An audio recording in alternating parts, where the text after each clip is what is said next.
Hello, welcome back, everybody.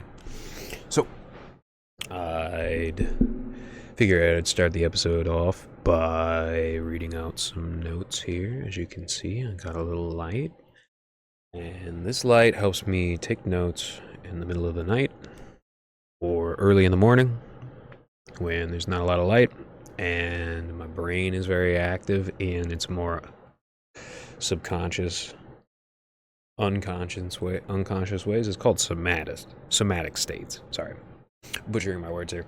Somatic states is when you are coming in like in between the dream state. And Einstein actually said that he got some of his best ideas from sitting at the edge of his bed when he woke up and just staring at the floor and thinking. And I'm not gonna say that my thoughts are like Einstein, but it's a method. And the more you practice, the better you get. And Einstein was very, very old by the time he was making some of his best discoveries in mathematics and science. And that goes to show that if you practice, you'll stay sharp even into an old age. So I never got a solid definition of the word woke other than a neo-reactional, anti-hippie swell that was egged on by gay activists parading naked near children, being paid to do so, and being coordinated and scheduled through some of the most expensive and hard to coordinate and schedule streets in the world, because it was a direct immune response that the establishment had to Occupy Wall Street. They've always been snickering in the back, and that whole woke shit was just a big joke to them because they got people to fall for it. And it's not really all that funny, I'd say, because it made older people really, really crazy.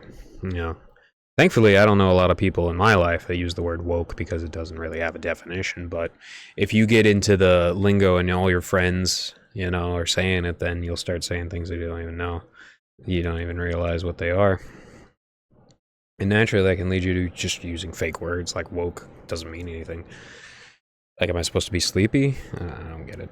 The only thing Howard Stern has ever done in his last decade is given rehab interviews to Hillary Clinton, and next time she's going on the Sybian.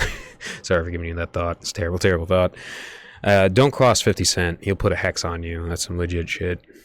In the Christian faith, the mother is the heart of the household, and the father is the head. This is similar to animus and anima in Carl Jung's theories of psychology.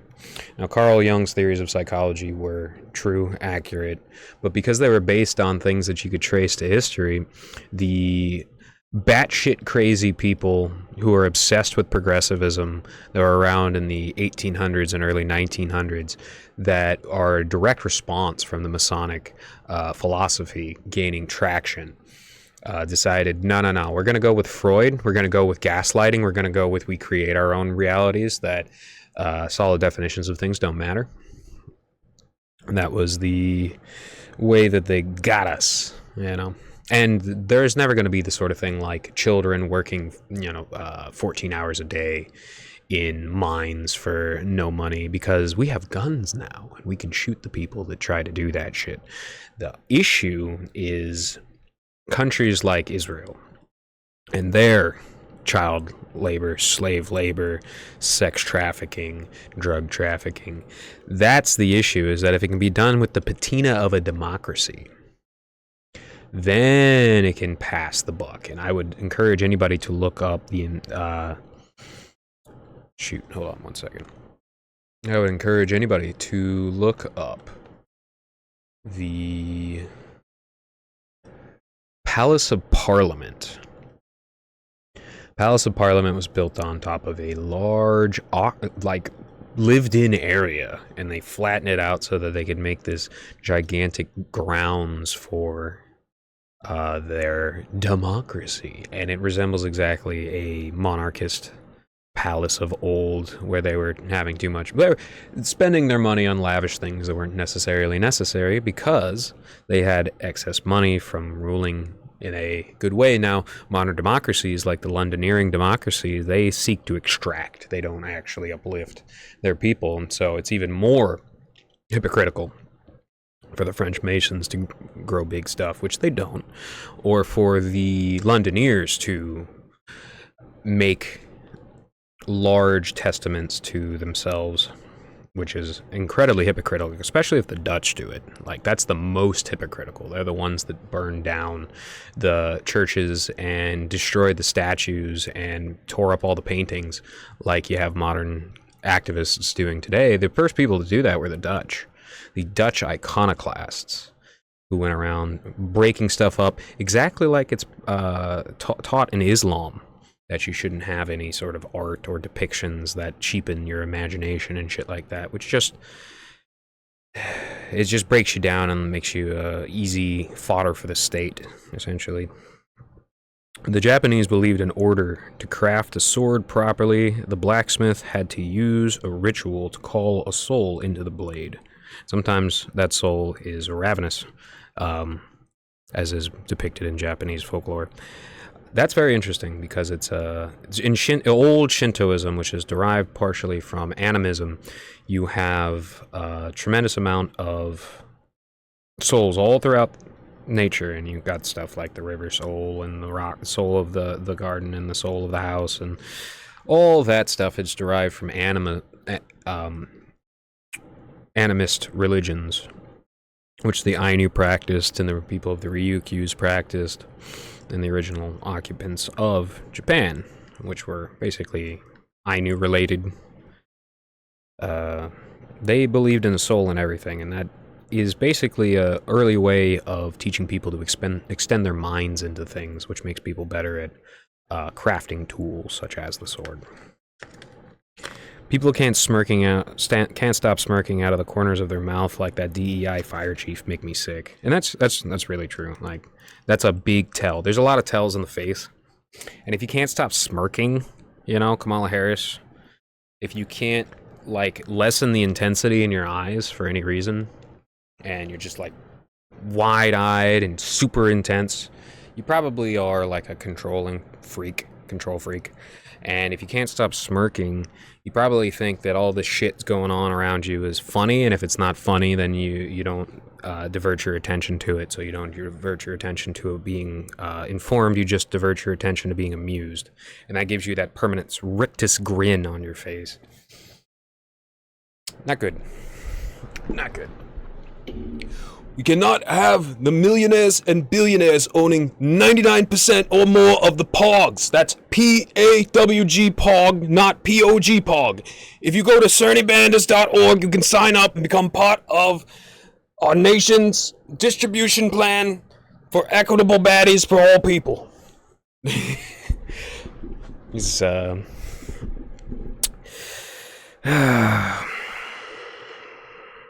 good man at the end of the day. But he's very old at this point, and he's very easily manipulated. And the biggest manipulator of Bernie Sanders, the biggest elder abuser in Bernie Sanders' life, is Barack Obama. And that's one of the reasons why, ultimately, Trump and Barack Obama can kind of, like, rub elbows, is because they have similar enemies at the end of the day. And I'm not going to get into that, because naturally they are very, very different. They're like, light and shadow comparatively to each other. They're like, yin and yang almost. That's a very apt way of putting it. Like, Obama is very controlled and very stately, and Trump is very boisterous and very energetic. But at the end of the day, they're both scared of a Bernie Sanders presidency because it would destroy a tremendous amount of political power and take a lot of money out of their pockets. So that's a good guess of what's going on there. Anytime you have a limited hangout, you get tough guy syndrome. It's prevalent in internet groups where people people with anonymity can, from long portions of way, touch people, poke people. And it's also pretty big in politics, where you do have that limited hangout of we have the power, they don't. They would climb up our bones to reach the place that we are, which is like similar to the methodology of getting to the top of democracy. It's not some noble thing where the people's hearts are one. It's literally climbing up the carved bones of your political enemies. And I don't like that system. I don't have proper solutions. I'm not the guy to look for proper solutions to our macro democratic system, to our world neoliberal system. Ultimately, the smartest thing that most people have proposed is to just let it collapse, which that has tons and tons of flaws, but ultimately it will wake people up enough and create the necessity to force innovation. To necessity is the mother of invention, and if people think that their lives exist to be catered to, that they get a job catering to somebody else for 8 hours a day, they get money so that they can be catered to through that money, and that's it. That's that. They spend their entire life sitting on a seat. That's miserable. That's miserable to the soul, and that reflects into society. And then we, of course, fall for things like democracy, or we just completely tune out, as if those gears aren't turning in the background. But at least there's tons of good people in our political process. So I wouldn't say, I'm not an anti-constitutionalist at all. I don't like the people that wrote the Constitution, but the Constitution has had enough give and take over the decades and centuries that it has been formed into a very, very good legal document. And it's not the sort of thing to get rid of. We have tons and tons of good people in the courts and through the judge systems. And I want you to think about what makes a good judge. And I want you to apply this to religion. What's a good judge? Is a good judge somebody that's constantly attacking people? Is a good judge a judge that's constantly nitpicking every little thing and thinking about every single thing constantly? Or is a good judge someone who is so dedicated to upholding a set law that even if that law is arbitrary and could be any other law in its place, they will manifest that law as if it was a foundation for society to rest on? And so, less is more.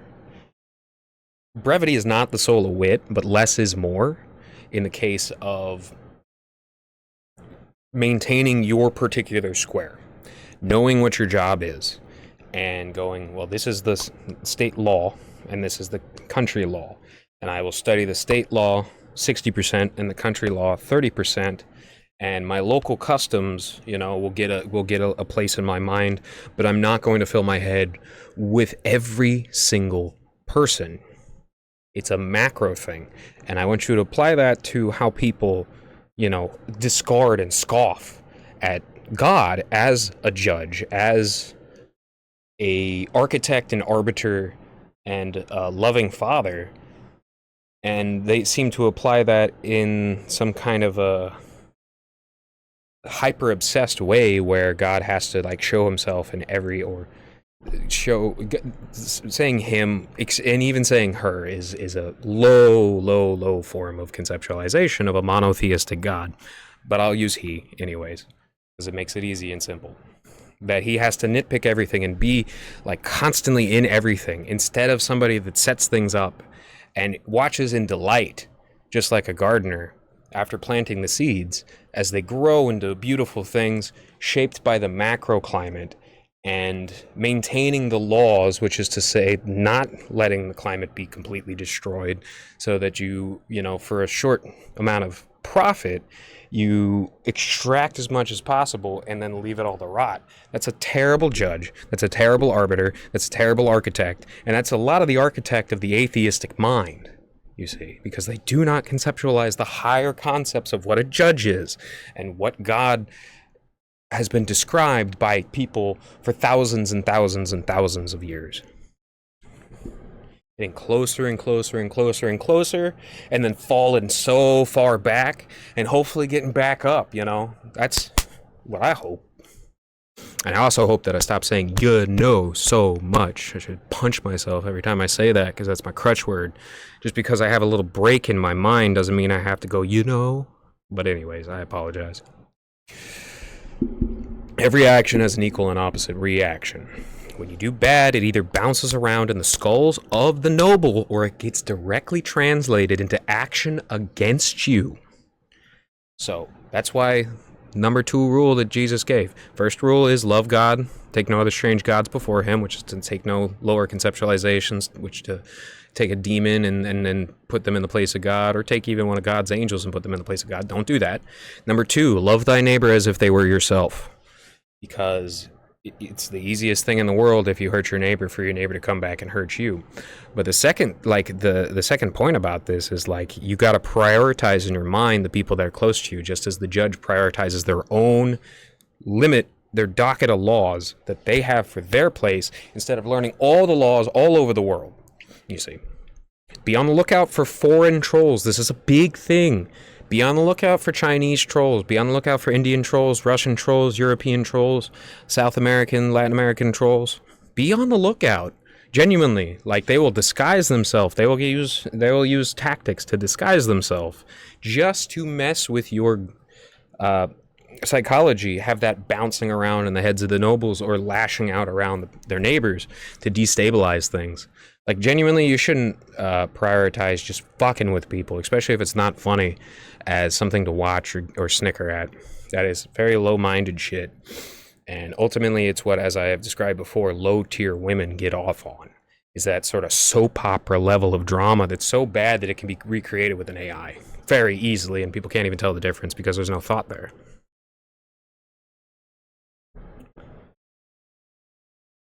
So just because I said that mushrooms came first and mushrooms were a huge thing that shaped us does not mean that I'm one of those atheistic types. I can respect somebody if they have the ability to conceptualize that vastness, even if they do say, God isn't real. But the more you study, the more you kind of feel that this is not by accident. And if it is by accident, the architect of these accidents is somebody with a great sense of humor. And, well, to get into it, the universe is 13.7 billion years old, according to our knowledge. The Earth is 4.5 billion years old, and mushrooms have been here for 2.5 billion years. Hominids have only been around for 2.5 million years or so. And that is a complete, utter miracle. And I don't think time really goes in any sort of exponential ways. It's just complicated immensely. And it complicates itself through periods of time, through straining events, where you have 15 species and they get strained through a major extinction event, 3 species left that then speciate to fill the niches left by the other 12 that were just declared extinct. So nature and life finds a way.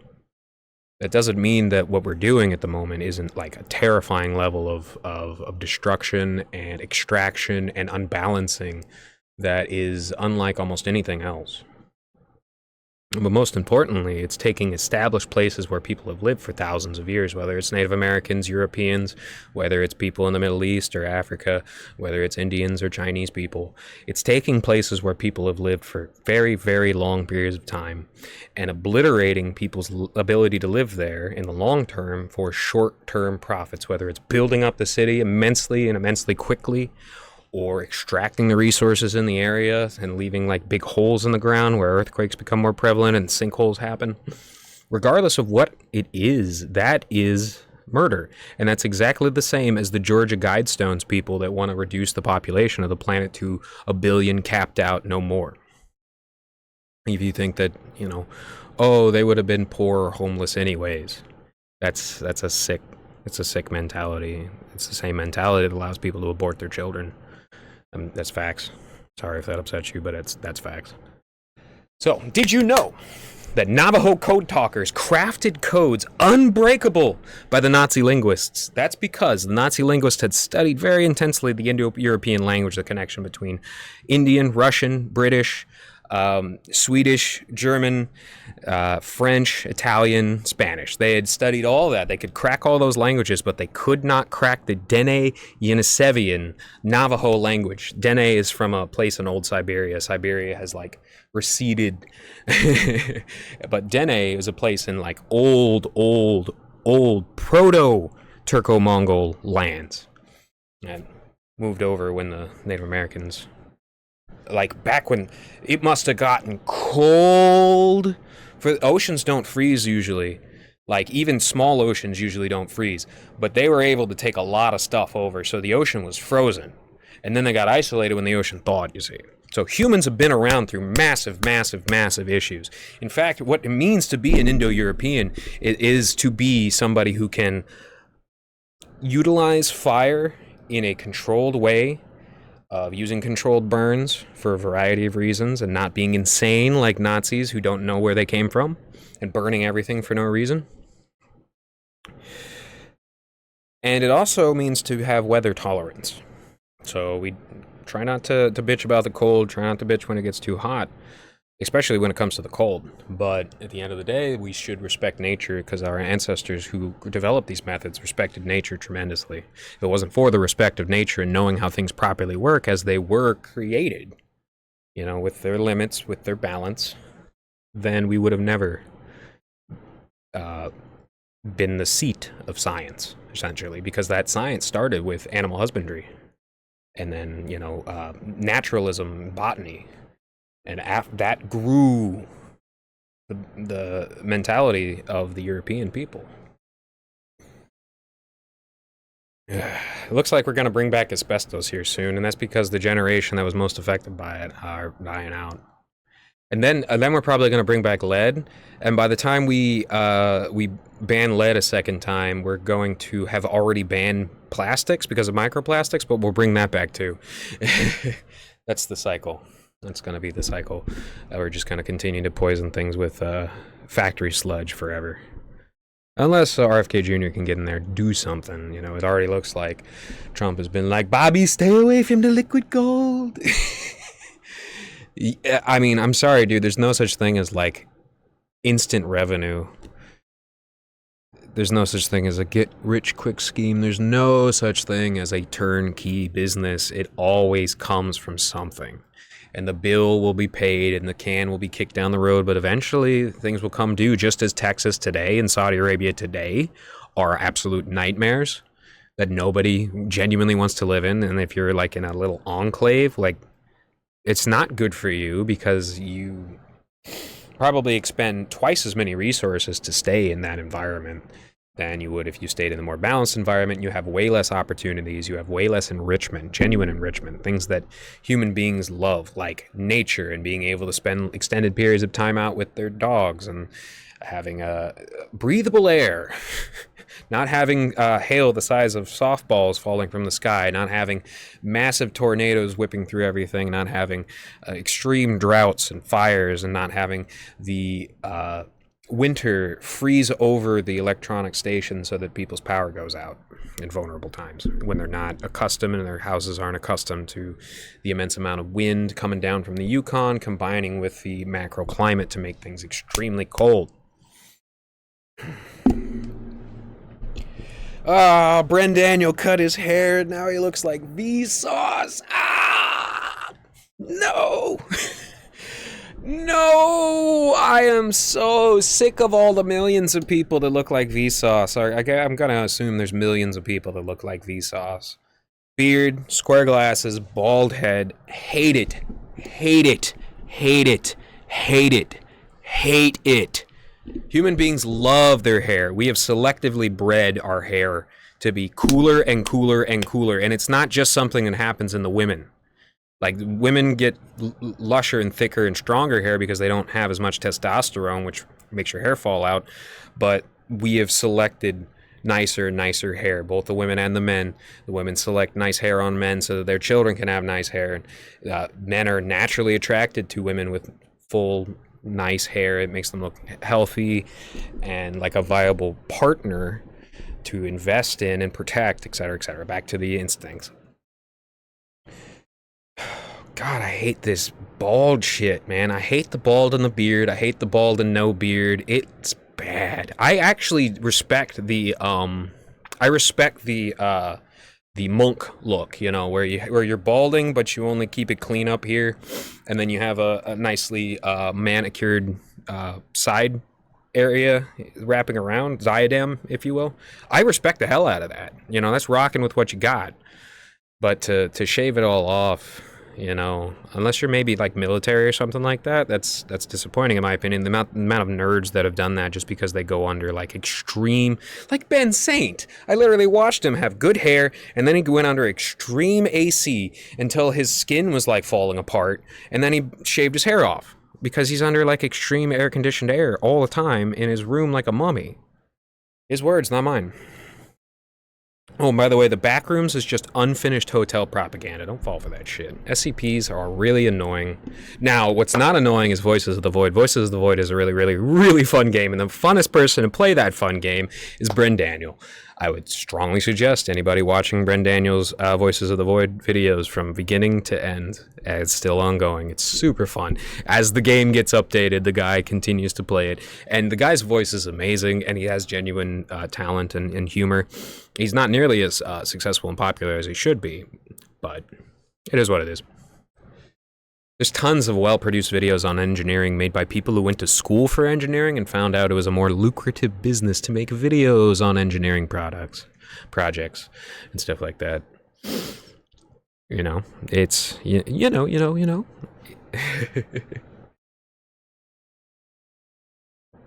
It's kind of sad because you kind of see this in the debates right now, that people aren't willing to pay for good engineering so everything looks like an iPhone.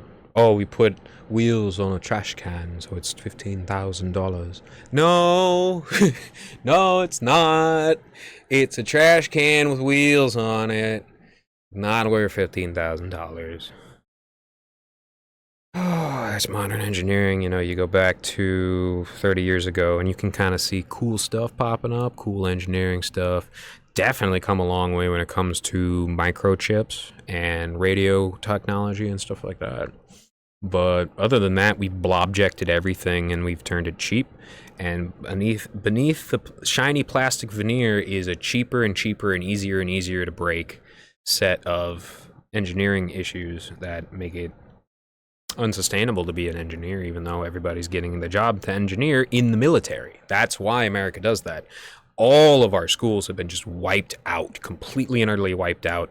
And one of the main benefactors of that conspiracy to destroy our education system is the military-industrial complex that has been able to like firmly grasp our democracy and destroy large portions of the world and our own country. We used to have cool stuff. We used to have such cool stuff. My uncle had such a nice fiberglass body Corvette. Oh, that thing was nice. I can't remember exactly what year it was, what model it was, but whoo, buddy. You know, fiberglass has its issues, but you can't bend steel in every direction. And steel is heavy. And fiberglass isn't as safe as steel, but it's sexy, it's light, and we were used to be on the cutting edge of making cool fiberglass stuff, especially in, you know, the 80s and 90s. Oh well, maybe we'll bring it back one day.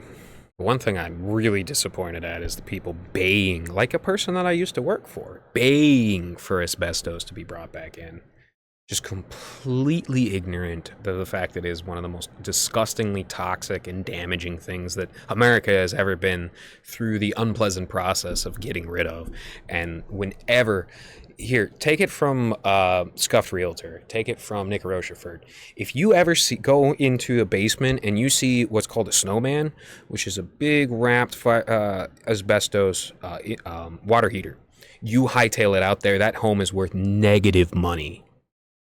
That home is worth negative money. And then he said a joke like, gotta find the, well, I hope the fiberglass, I hope the asbestos thieves don't end up breaking into my home and taking it. Oh no, my asbestos!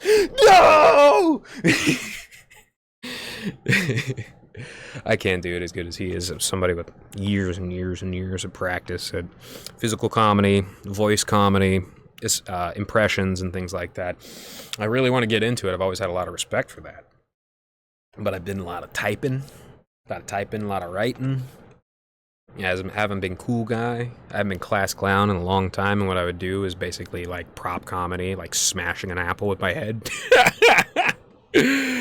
Oh, well, I hope I can get into it. I hope I can get it up there because I'd love to have a job at entertaining people and educating people at the same time. That'd be cool if I can synthesize that. Gotta thread the needle, though, and it's difficult. Well, I hope everybody takes it easy. That's 30 minutes. That's a little bit longer than I intended on going on for, but hey, it is what it is. Take care.